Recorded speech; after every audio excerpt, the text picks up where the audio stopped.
굿모닝, 굿나잇, 10분 아침 묵상 잠자리 생각입니다. 하나님의 음성을 듣는 삶 시리즈 10번째, 하나님의 음성을 듣는 습관입니다. 오늘 성경 말씀은 두 가지인데요. 누가복음 22장 39절 신약의 말씀입니다. 예수께서 나가사 습관을 쫓아 감람산에 가심에 제자들도 쫓았더니. 구약 성경 말씀은 예레미야 22장 21절 하반절 말씀입니다. 내가 어려서부터 내 목소리를 청종하지 아니함이 내 습관이라. 좋은 습관은 자신과 이웃을 살리지만 나쁜 습관은 중독을 통해 우리 모두를 다 죽일 수 있습니다. 누가 말했냐면요, 제가 말했습니다. 제가 습관에 대해서 성경 말씀을 보다 보니까 구약과 신약에 이 습관에 대해서 대조되는 말씀을 발견하게 됐습니다. 습관은 제2의 천성이라는 말이 있습니다.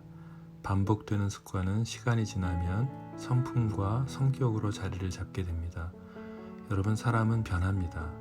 사람을 변하게 하는 유일한 도구는 훈련이 아니라 성경 말씀입니다. 그 이유는 성경이 직접 말씀하고 계십니다. 디모데후서 3장 16절 10절 말씀 보면 모든 성경은 하나님의 감동으로 된 것으로 교훈과 책망과 바르게 함과 의로 교육하기에 유익하니 이는 하나님의 사람으로 온전케 하며 모든 선한 일을 행하기에 온전케 하려 함이니라. 아무리 목사나 선교사라 할지라도 혹은 교회나 선교단체에서 많은 훈련을 받아도 실제로 말씀을 묵상하고 삶에 적용하는 실제적인 시간을 투자하지 않으면 아무런 영향력과 변화가 없는 것을 보게 되었습니다. 선교단체에서 몇십 년을 사역을 해도 묵상하지 않는 많은 분들을 보면서 놀라운 특징을 하나 발견하게 됩니다. 그것은 성경을 많이 연구한다고 해서, 성경을 시간을 들여서 많이 공부한다고 해서 실제로 말씀 앞에 머물러 성령 하나님이 나 자신을 성경을 통해서 보도록 그 성령 하나님의 마음을 받지 않으면 아무런 소용이 없다는 것을 확인하게 됩니다.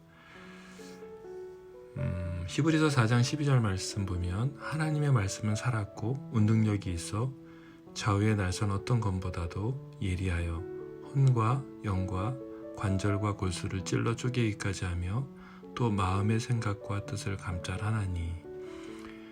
하나님의 말씀은 혼과 영과 온 육체의 관절과 골수를 찔러 쪼개기까지 하는, 그래서 마음의 생각과 뜻을 감찰하시는 그 하나님의 놀라운 능력의 경험을 우리에게 주십니다. 말씀을 가르치는 사람들이 거짓말을 쉽게 하는 경우도 우리는 보게 됩니다. 말씀은 영의 영역에서 양심을 터치하는데요. 그것을 못 느끼는 이유는 무서운 결과로 나타나게 됩니다. 하나님께서는 말씀을 통해 역사하시는데 그 도구로 사용되어져야 하는 사람들이 입술을 다물게 되면 그 책임은 무섭게 하나님께서 물으시게 되는 경험을 하게 됩니다. 사람은 변합니다. 말씀만이 사람을 변화시킵니다. 성경의 습관에 대한 신약과 구약의 언급 가운데 대조되는 성경 구절이 있다고 말씀드렸죠. 구약은 이스라엘 백성들이 어려서부터 하나님의 음성을 청종하지 않는 것이 습관이 되어버렸다고 제가 예레미야 22장 21절 말씀드렸습니다. 그런데 예수님께서는 신약 성경의 습관을 따라 감람산으로 가셨다고 말씀하고 있습니다. 왜 예수님은 감람산으로 가셨습니까? 왜 예수님은 10번 중에 8번은 노숙하시면서 감람산에 머물러 계셨습니까? 예수님께서는 습관이 있으셨습니다. 제자들은 그런 예수님의 습관을 따라서 같이 산에 올랐습니다. 예수님은 예루살렘에서 말씀을 전하고 이적을 베풀고 많은 사람들이 자신의 집에 머물러 달라고 간청을 받았겠죠. 하지만 예수님은 그들을 뒤로하고 맞은편 감람산에 올라가십니다. 그리고 그 산에서 노숙하시며 하나님 아버지에게 묻는 습관을 가지십니다. 그리고 감람산은 예루살렘 성전보다 90m가 높았습니다. 예루살렘 성전에 있는 산보다 90m가 높았어요.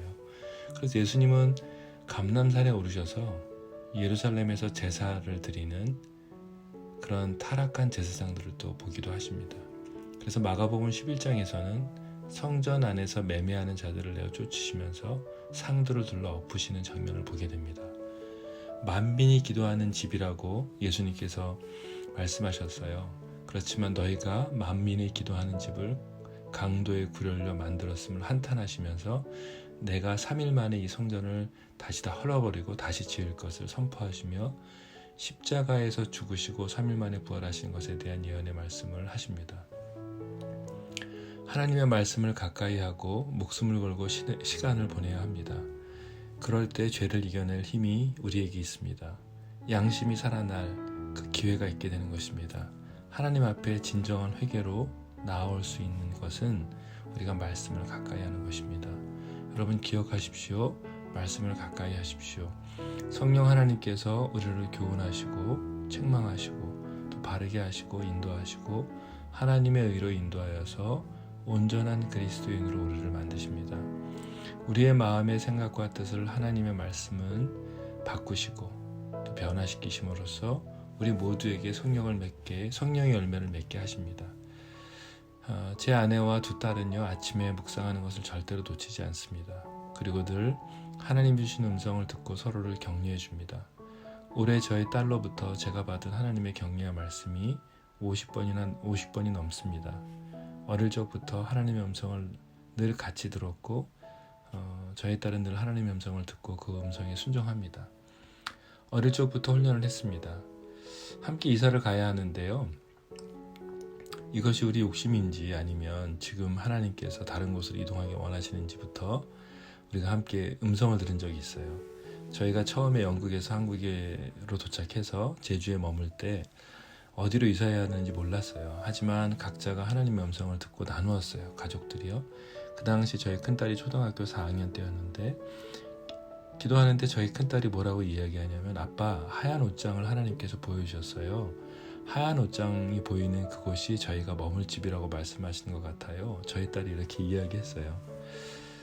사실은 제가 그 얘기를 들었을 때 저희가 옷을 넣을 수 있는 옷장이 없어서 2년 동안 그냥 지냈었던 터라 저는 속으로 이렇게 생각했습니다. 우리 딸이 옷장이 필요해서 이렇게 말하나? 미안하네. 아빠라서 속상한 마음만 들었습니다. 저희가 음성을 듣고 이제 집을 구하러 다녔어요. 집을 다니면서 경제적인 형편이 맞지 않아서 정말 여러 곳을 다니던 중에 한 집에 들어가게 됐습니다. 저희 가족이 다 들어가서 이렇게 가만히 보는데 그 집은 너무 비쌌어요. 집주인이 집으로 들어오라고 해서 저희가 들어갔습니다. 안방에 하얀 옷장이 있었어요. 여긴가? 아니야, 여기 너무 비싸. 저는 이렇게 혼자 스스로 생각했습니다. 근데 갑자기 집주인이 이렇게 이야기하는 것이었어요. 정말 죄송한데요. 혹시 이 집을 계약하시면 어떤 조건에도 제가 이 재정을 맞춰드리겠습니다. 전 놀랐어요. 그런데 갑자기 그분이 대신에 더 조건이 하나 있다는 거예요. 그것이 그러니까 집에 재정을 맞춰주는데 대신 조건이 있대요. 그게 뭐냐고 물어봤더니 혹시 하얀 옷장을 버리지 마시고 저희가 사용했던 건데요. 혹시 이것 좀 사용해 줄 수 있나요? 였습니다. 이분은 돈을 너무 많이 버셔서 집을 하나 더 샀대요. 그래서 모든 가구를 새로 다 구입했대요. 그래서 기존에 썼던 가구들을 이제 버리거나 누구 주거나 팔아야 되는데 너무 좋은 옷장을 사셨던 거예요. 그래서 이건 버릴 수 없다. 그래서 저희한테 부탁하시는 거였습니다. 저희 가족이 어떻게 했을까요? 저희 가족 모두는 미소를 지었습니다. 이 집이었구나. 그래서 저희가 이렇게 얘기했어요. 네, 그냥 저희가 가구 사용해 드릴게요. 하나님의 음성을 듣는 것이 어릴 적부터 습관이 되어버렸습니다. 그래서 저희는 날마다 가족이 저녁 9시마다 애찬식을 합니다. 사랑하는 여러분, 우리가 코로나로 우리가 발견한 것이 하나 있다면 그것은 신앙의 훈련은 개인과 가정에서 세워져야 하는 것을 발견하게 됐다는 걸 여러분 혹시 공감하지 않으세요? 중요한 과제입니다. 우리 모든 그리스도인에게 이제 가정과 개인의 신앙생활에 대한 훈련이 매우 중요한 현실이라는 것을 저희가 목도하고 있습니다. 이제 내가 우리 가정이 우리 공동체와 이웃 그리고 교회에서 말씀을 연구할 뿐만 아니라 날마다 주님의 말씀을 되새김질하며 오늘 지금 우리에게 말씀하시는 하나님의 음성을 듣는 습관을 갖도록 정말 목숨 걸고 노력을 해야 되는 시대가 되었습니다. 사랑하는 동역자 여러분, 제가 오래전부터 성경 통독한 내용을 오디오로 또 올리려고 합니다. 그래도 녹음을 할 생각을 왜 했는지 제가 잘 몰랐는데 이제 알았어요. 시간이 좀 걸리겠지만 묵상 외에도 계속해서 반복적으로 여러분 말씀을 좀 들으시고 또 암송하는 것이 우리의 모두의 습관이 되었으면 좋겠습니다. 여러분이 유튜브로 다른 것을 검색하면서 시간을 보내거나 그렇게 하지 마시고 가능하면 말씀을 좀 듣고 연구하고 또 말씀을 계속해서 들으면서 여러분이 가지고 있었던 불면증도 또 사라지는 놀라운 은혜가 좀 있으시기를 기도하고 있습니다. 예수님의 습관은 매일 아버지 앞에 머물렀던 것입니다. 습관보다 더 중요한 것이 하나 있었어요. 뭔지 아세요? 예수님이 그 습관을 통해서 얻으셨던 가장 중요한 것. 우리가 하나님의 음성 듣는 삶 이제 마지막으로 최종적인 결론을 내리려고 합니다. 예수님께서 모두에게 말씀하셔요. 하나님의 음성을 들을 때 가장 중요한 것. 습관이요? 아니요. 습관보다 더 중요한 것이 있습니다. 그것은 예수님이 하나님의 말씀을 들을 때, 음성을 들을 때의 태도입니다. 예수님이 날마다 감람산에 가셔서 하나님께 이 잔을 좀 치워주십시오. 십자가에 대해서 너무 고통스러워 하실 때 내려오실 때마다 하셨던 고백이 있습니다. 어제 제가 말씀드렸었죠. 아버지 내 뜻대로 마시고 아버지 뜻대로 하십시오 였습니다. 여러분 우리가 하나님의 음성을 들을 때 내가 원하는 때에 내가 원하는 방법으로 내가 원하는 것을 주시기를 원하면서 음성을 듣지 말아야 합니다. 하나님의 음성을 듣는 삶의 가장 큰 중요한 결론은 내 뜻이 아니라 아버지 뜻에 순종하는 것이어야 합니다. 예수님처럼 말입니다.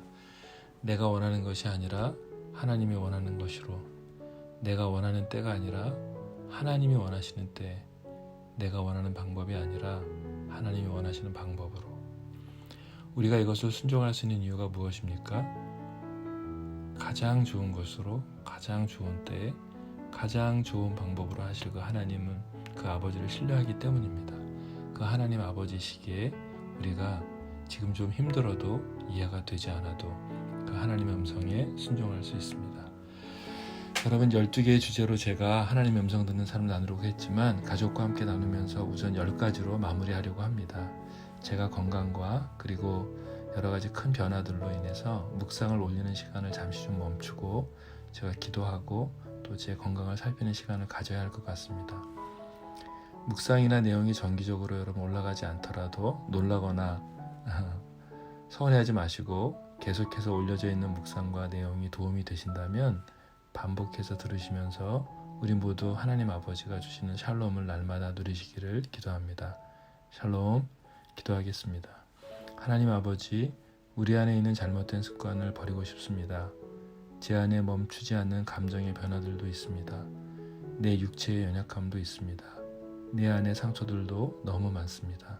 하지만 오늘 주님의 말씀을 묵상하고 통독을 할 때마다 하나님의 말씀이 우리의 영과 혼과 관절과 골수를 쪼개고 만지시는 경험을 매 순간 할 수 있도록 이 시간 성령께서 함께해 주십시오.